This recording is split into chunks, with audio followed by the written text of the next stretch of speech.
In June 2023, I filed a U visa application for one of my clients who's in the US without authorization, without status. And I'll explain what a U visa is in a second for those of you who don't know.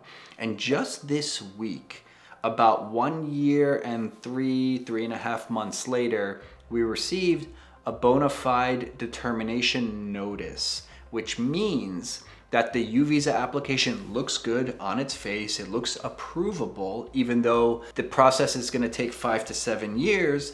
USCIS has determined that the applicant is now eligible for employment authorization and, more importantly, in my opinion, deferred action. And deferred action is very important because it offers a protection against deportation.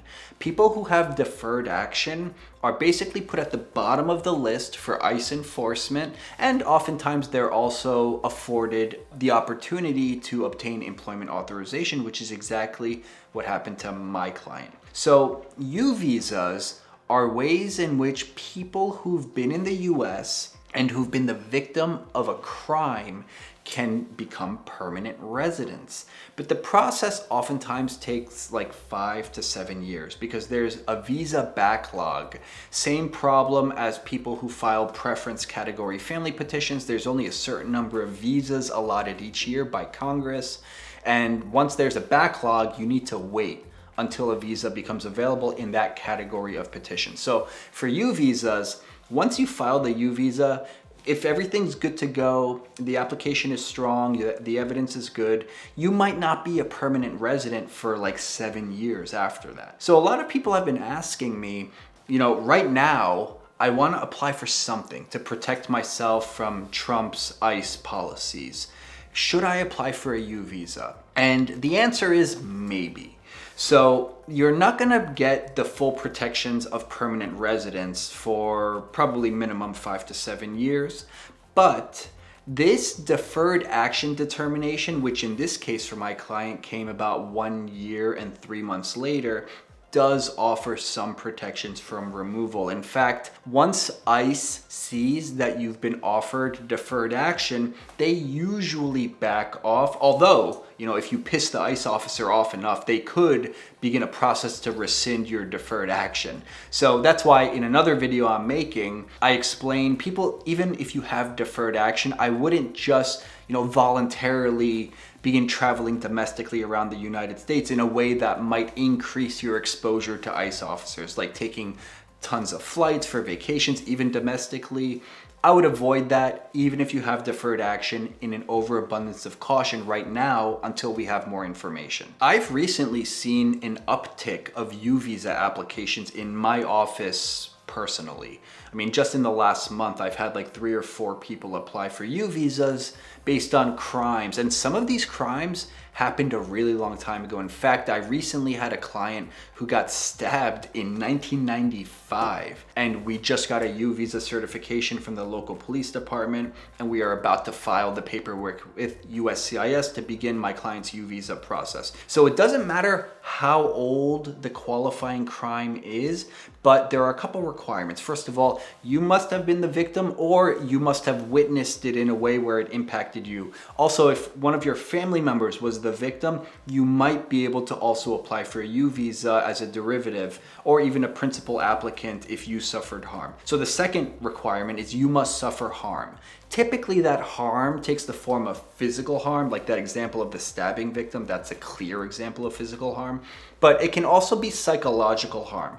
Like I have a client who had a gun pointed at him. It was like pressed up against his forehead, and he was never physically injured, but the trauma from that event has just destroyed his life. And so we submitted a detailed statement. I had him see a psychologist. The psychologist wrote a letter, and we've submitted evidence from friends and family that he's just not the same person after that. And I expect that U visa application to get approved. It's currently still pending because 5 to 7 years.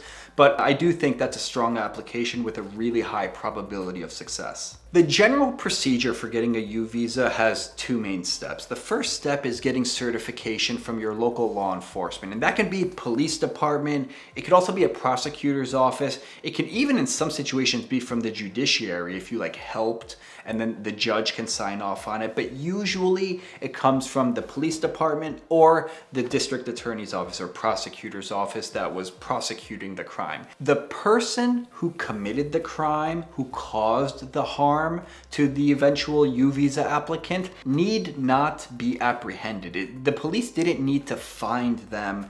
The prosecutor didn't need to obtain a conviction against this person. It's usually just enough that you call the police, report the crime, and remain available to assist the police if they ever ask you for follow-up information. In fact, most of my U visa applicants just merely reported the crime and then the police did nothing about it. I'm not digging on police. In a lot of these situations, the police had no leads, they had nothing to go on. But my point is, you don't need to testify in court to get a U visa. Merely reporting the crime is often enough to make you eligible for a U visa. So like I said, the first step is getting the certification. So we would prepare a form. We would ask the police department or the prosecutor's office typically to sign this form to indicate that you did actually remain available to assist them and you did provide information after you reported a crime. Once we get this certification, usually from the police or sometimes the prosecutor's office, we have to file the U visa application with USCIS and we have to include the U visa certification. The important thing here is that the U visa certification cannot get too old. Once they sign it, you must submit it and it must be received by USCIS within 6 months. So if you hold on to this certification or your lawyer is taking too long or whatever the situation is, you might have to eventually ask that police department for a new updated signature, which is annoying at the very least. Once we submit the U visa application, the waiting begins. You're offered no protection and no benefits initially. Although, if you are placed in removal proceedings, the fact that you have a U visa application pending is often a favorable equity. So the prosecutor and the judge, they'll look at this, and sometimes there's some wiggle room and there might be more options available that were not otherwise available. For example, I've had removal proceedings dismissed in the past merely based on a U visa application that was pending. And in the one situation I'm thinking of right now, the U visa application wasn't even strong. The chances of success were 50-50.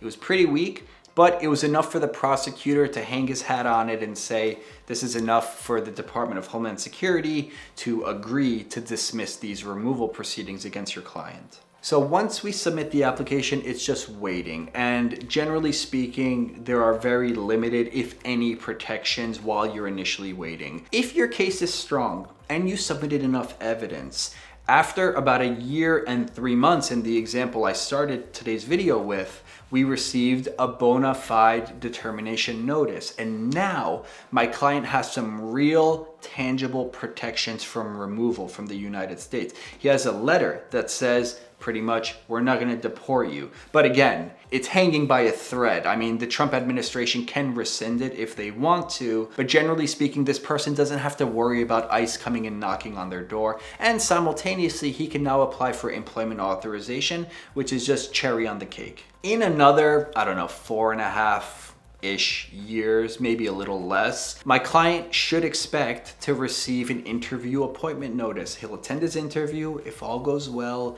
he'll get approved for a U visa, and then we can apply for his permanent residence and get him a green card. So U visas can really be a great thing if you have no other options available.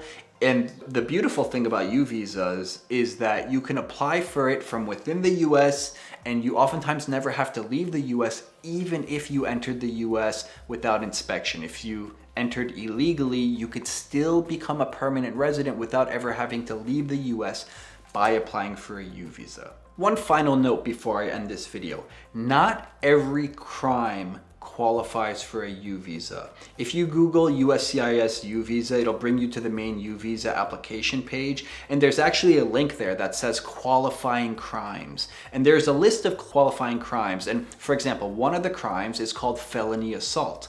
But these are federal classifications. You might have been assaulted, like someone might have punched you in the face, and you reported the crime, and maybe that person was actually caught and charged and convicted of something under state law, and maybe that assault was reduced to like a disorderly conduct. Doesn't matter. As long as the elements of the state offense or local ordinance or offense match the elements of the federal definition, you're good to go. So in the example I just gave, I would still feel very comfortable applying for a U visa based on the felony assault classification. If you've ever been the victim of a crime and you want to see if you have a strong U visa case, you can find my information in the video description below, schedule a consultation. I would be happy to advise you on the probability of success. And if you need representation, I can handle the whole process from start to finish. If you guys are new to my channel, my name is Pouyan Darian. I'm an immigration attorney, and I've been trying to create 5 videos a week for the next year to just really explain Trump's immigration policies as they unfold, and when time permits, to explain the nuances of family-based immigration and naturalization. Thank you for watching my video, guys, and I'll see you next time for another one.